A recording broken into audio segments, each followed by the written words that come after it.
I am in Toms River, New Jersey, on the hard-hit New Jersey coastline. We're going to take you now to Manhattan, still struggling to recover. My co-anchor, Cynthia McFadden, is at one of New York City's major hospitals where evacuations of the sick are currently underway. Cynthia? Good evening, Terry. That's right. Well, New York began to wobble back to her feet today. The New York Stock Exchange opened and some buses are running, but I am standing in front of the third major hospital to shut down since the storm. This is the legendary Bellevue. Yesterday, when they began the evacuation, there were 725 patients inside. Tonight, there are still about 200 patients inside, along with 200 members of the National Guard who are helping carry them down, sometimes as many as 18 stories. You know, we began the day here, but we spent much of it in another community, yet another community, where the devastation is still to be fully unpacked.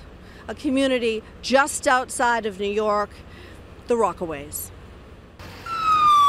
This morning, the word went out. Backup generators operating since Monday night had failed.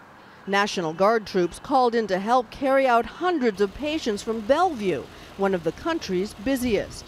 Some patients having to be carried down from as high as the 18th floor. We have not experienced anything on this scale. Emergency crews have been furiously pumping water out of the hospital's basement, deluged under 8 feet of water. This is the problem. The hospital's flooded. The East River is right here on the other side of this building. This baby was born here a few days ago. So what do they tell you? That they have no light and the system is down. Everything is just wait for them to call to reschedule the appointment for the baby. This afternoon, we made our way to a remote part of New York, across the river in the Rockaways. Look, everybody's been flooded. Hard hit and isolated by Sandy's ferocious triple assault of wind, water, and fire. The reason they dug the hole here is this is where the drain is. Every single home we saw was damaged. 21 of them burned to the ground. It's a landscape peppered with melted cars, staircases leading nowhere, as residents' possessions were lined up along the sidewalks. Look at this, just house after house, every single house.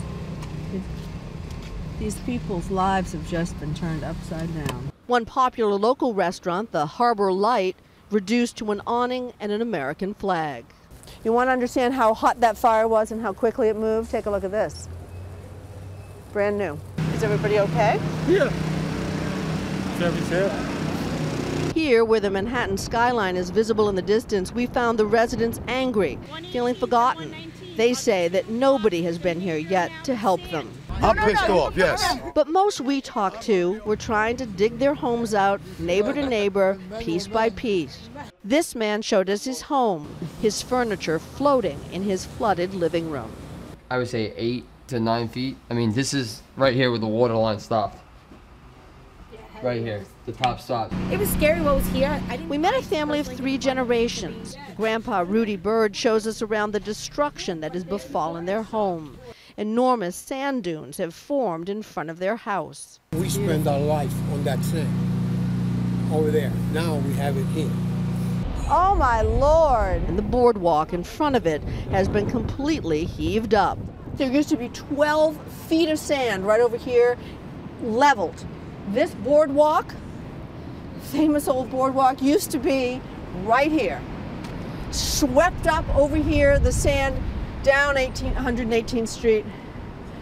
Total devastation of these houses. This is yet another community that has suffered terribly.